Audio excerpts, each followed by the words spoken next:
नमस्कार दोस्तों, M Singh founders YouTube channel पे आप लोग का स्वागत है। आज दिन में मैंने एक लाइव सेशन किया था और उसका टॉपिक था आपको बिहार एसएससी और बिहार एसआई मेंस जो कि 29 नवंबर 2020 को प्रस्तावित है। दोनों एग्जामिनेशन डेट एक ही दिन कोलैप्स कर रहे हैं, तो उसके संबंध में स्टूडेंट के जितने डाउट थे उसको क्लियर करने की कोशिश किया था। बहुत सारे स्टूडेंट उससे जुड़े भी थे और उन्होंने अपने सवालों का जवाब भी पाया था। वहाँ पे सब लोग संतुष्ट दिखाई दे रहे थे। अनफॉर्चुनेटली उस वीडियो को टेक्निकल वजह से पब्लिकली अपलोड नहीं हो पा रहा है। वो अभी तक मैंने बहुत कोशिश किया, तो जिसके वजह से उसका जो सार है वो आप तक पहुंच नहीं पाया। तो उसे बताने के लिए एक छोटे से वीडियो के साथ अभी मैं उपस्थित हूं। देखिए, हुआ क्या है कि आज दिन में जो पेपर का कटिंग आया है उसके बाद ये क्लियर हो गया कि आपको बिहार एसएससी भी 29 तारीख को ही लेने के लिए वो भी पूरी तरह से तैयार है और बिहार एसआई मेंस आपको शनिवार को निकाल कर बोलता है ऑफिशियल नोटिस कि आपको वो भी 29 तारीख को लेगा। अब ऐसे में सवाल उठता है और मैं सारा सवाल का जो जवाब दे रहा हूँ उस पूरे कन्वर्सेशन के एक तरह से जो निचोड़ है उसके आधार पर दे रहा हूँ। तो उसमें जो सबसे पहला सवाल ये था, स्टूडेंट के द्वारा पूछा गया था कि क्या दोनों एग्जामिनेशन एक दिन होंगे। तो एक लाइन में दोनों एग्जामिनेशन एक दिन बिल्कुल भी नहीं होगा। क्यों? क्योंकि इसमें बहुत सारे स्टूडेंट, ऑलमोस्ट 50% स्टूडेंट कॉमन है, मतलब कि दोनों एग्जामिनेशन दोनों का पकड़ा रहा है। तो ऐसे में तो एक दिन एग्ज़ाम होने का, दोनों एग्ज़ाम एक दिन होने का कोई सवाल ही नहीं आता है। तो ये कन्फ्यूजन फ़िलहाल के लिए जितने भी कैंडिडेट हैं वो अपने दिमाग से निकाल लें।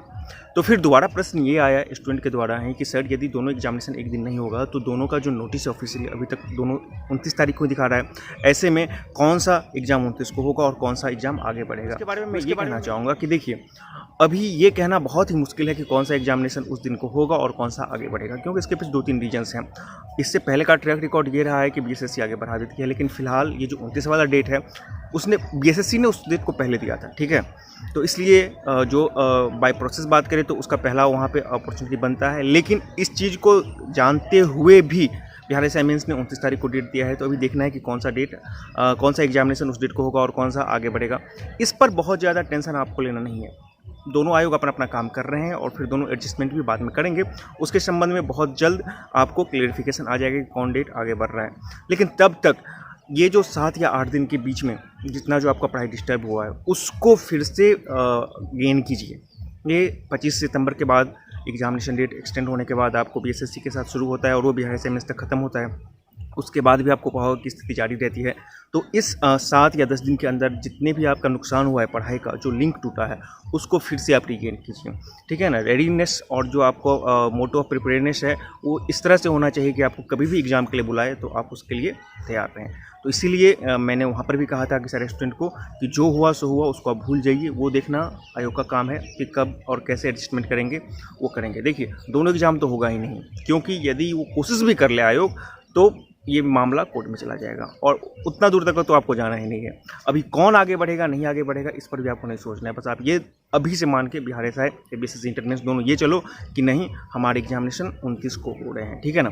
प्रिपेयरनेस उस लेवल तक लेकर चलो, तो यही आपके लिए सबसे बेहतर होगा। साथ ही साथ उसके बाद कट ऑफ की बातें आई थी, बहुत सारे स्टूडेंट ने कट ऑफ की बात की थी। तो मैंने बताया था कि बीएसएससी के लिए जो सेफ कट ऑफ होगा वो एक 115 होगा। 115 प्लस क्वेश्चन की मैं बात कर रहा हूँ, उतना तक अभी आप ले जाइए, क्योंकि अभी आपके पास पर्याप्त समय है, 1.5 से 2 महीना का समय है। इसके लिए आपको मैथ रीजनिंग पर बहुत ज़्यादा मेहनत करना पड़ेगा। करेंट्स उसके लिए भी बहुत महत्वपूर्ण थे, बीएसएससी इंटरमीडिएट के लिए भी 7 से 10 क्वेश्चन आपको करंट के पूछे जाने की जो संभावनाएं रहती हैं। इन सब के अलावे बहुत सारे स्टूडेंट ने पूछा था कि बिहार एसआई मेंस के लिए कितना कट ऑफ होगा। तो देखिए, उसके लिए भी कट ऑफ का कोई एग्जैक्ट प्रेडिक्शन करना इस बार मुमकिन नहीं है, क्योंकि इस बार कट ऑफ बहुत हाई जाने वाला है ड्यू टू जो आपको जो दौर में जो समय मिला है। फिर भी आप 70-75, मतलब यदि आप कैटेगरी के आसपास है तो 70, मतलब आप समझ लीजिए ना, ऑल कैटेगरी, मतलब वुमेन से लेके ईबीसी, एसटी, एससी, सब कुछ आपको 65 से लेके 75 के बीच में इस लेवल तक आप ले जाएं। हालांकि इतना नंबर आएगा कि नहीं आएगा वो क्वेश्चन के लेवल पर भी डिपेंड करेगा, फिर भी अभी आप जितना सेट मारते हैं उसको वहाँ तक ले जाना चाहिए।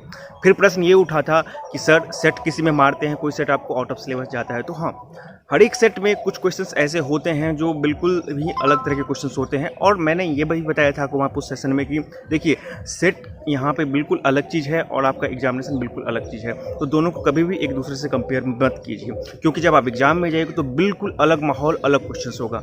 सेट का काम सीधा होता है आपके प्रैक्टिस को कंटिन्यूटी प्रदान करना और टाइम मैनेजमेंट प्रदान करना, ठीक है ना। तो आप जिस सेट को भी बनाते हैं तो कोशिश कीजिए कि उसमें धीरे धीरे यदि BSSC के हैं तो आप 115 के आसपास ले जाइए, यदि आप बिहार SI के हैं तो 70-75 इसके लेवल में ले जाइए, महिला हैं तो 65-70, और जितना मैक्सिमम आपके पास हो सके उतना आप उसको कीजिए, ठीक है ना।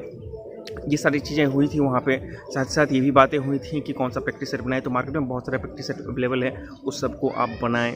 कुल मिला के बाद जो उस पूरे सिनेरियो का थीम यही था कि जो हो चुका है, मतलब ये जो 10 दिन बर्बाद हुए ना, बहुत ही महत्वपूर्ण समय था 10 दिन, और कोई नहीं पढ़ा होगा निश्चित रूप से, कोई ना कोई निश्चित रूप से हर एक लेवल पे डिस्टर्ब हुआ होगा, मेंटल लेवल पे डिस्टर्ब होगा, फिजिकल लेवल पे डिस्टर्ब हुआ होगा। इस तरह के जो डेटा आना, फिर कैंसिल होना, एक दिन 2 डेट टकराना, तो इसके लिए निश्चित रूप से जो भी चीज़ें हो गई हैं उसको भूल के भी आगे बढ़ना है।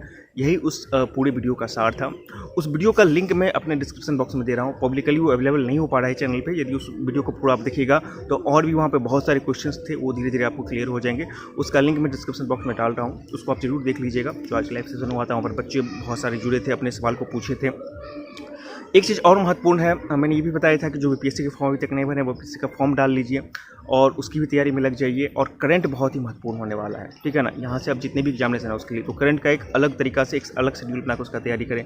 साथ ही साथ यदि आप बिहार SSC की बात कर रहे हैं तो वहाँ पे आपको पंचायत सचिव और पंचायत सेवक है, तो और उसका जो सिलेबस है उसका अंग है आपको पंचायती राज। तो पंचायती राज को बहुत अच्छे से आप कर लीजिएगा, वो आपके लिए बहुत ही फ़ायदेमंद रहेगा BSSC वालों के लिए, उसको इग्नोर मत कीजिएगा, ठीक है ना।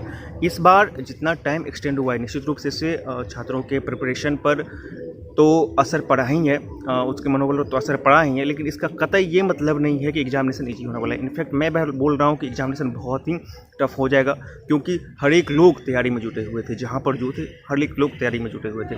तो इस दौरान आप जब सेट बनाते होंगे या रिविजन करते होंगे तो आपका जितना भी लूप होल्स है ना, उसको आप फिलअप करिए इतने दिनों में, ये जो 1.5 से 2 महीना है। अभी ये तो आप सोचना ही नहीं है कि उस दिन कौन सा एग्जाम होगा कौन सा नहीं होगा, ये तो आप भूल जाइए, उस बारे में आप छोड़ दीजिए, ठीक है ना। बस अपने आप को इस तरह से तैयार कीजिए कि हम दोनों एग्जामिनेशन एक साथ देंगे। एक और बात उठी थी कि हो सकता है कि बिहार ऐसा आगे बढ़ जाए, बिल्कुल हो सकता है आगे बढ़ जाए, या BSSC आगे बढ़ जाए, उसको बहुत ज़्यादा तवज्जो नहीं देना है। लेकिन एक छोटी सी बात यह है कि यदि बिहार SI को आगे बढ़ाना होगा तो उसके पास 29 के बाद जो अगला डेट है 6 दिसंबर का, उसको उन्होंने PT के लिए ESI enforcement sub inspector PT के लिए रिजर्व किया हुआ है। ये बात भी आपको पता है। तो हो सकता है यदि चीज़ें सामान्य नहीं रही तो वो आगे बढ़ाकर बिहार SI ले जा सकता है, या नहीं तो फिर BSSC ही आगे बढ़ा सकता है। अभी no one knows who will extend their examination, but there is a certain things that आप सबको उस डेट के हिसाब से अपने तैयारी को अभी से जारी रखना होगा। अपने मनोबल को कभी गिरने नहीं दें। यही सब चीज़ें थी। उस वीडियो को ज़रूर देखिए और उसमें आपको बहुत सारे सवाल का जवाब मिल जाएगा, क्योंकि यहाँ पे उतना सवाल मुझे याद भी नहीं है। और साथ ही साथ अपने लेवल को, प्रिपरेशननेस के लेवल को मेंटेन रखें, बाकी सारा चीज़ भूल जाएं, ठीक है ना। ये जो क्लैप्स है और एग्जामिनेशन दोनों अलग अलग डेट में होंगे, ये भी तय है, क्योंकि बहुत सारे स्टूडेंट हैं। मैं तो 30-40 की बात कर रहा हूँ, 30-40% की बात कर रहा हूँ। यहाँ जो आंकड़े आ रहे हैं वो 50-50 तक जा रहे हैं, ठीक है ना, 50 से ऊपर भी जा रहे हैं जो कॉमन एग्जामिनेशन है। ऐसे में नहीं हो पाएगा, दोनों एग्जामिनेशन एक दिन नहीं होगा, इस चीज़ को दिमाग से निकाल दीजिए। तो बस यही कहना था। यदि आप चैनल पर हैं तो चैनल को सब्सक्राइब करें। अब भी आपके दिमाग में कोई सवाल रह जाते हैं तो जो कमेंट बॉक्स में लिखें। वीडियो देखने के लिए बहुत बहुत धन्यवाद। मिलते हैं किसी और वीडियो में। सब्सक्राइब करें हमारे चैनल AM सिंह फाउंडेशन को और बेल आइकन को प्रेस करने के बाद नोटिफिकेशन को ऑन कर लें कॉम्पिटिटिव एग्जाम की तैयारी एवं संबंधित सभी जानकारी सबसे पहले पाने के लिए।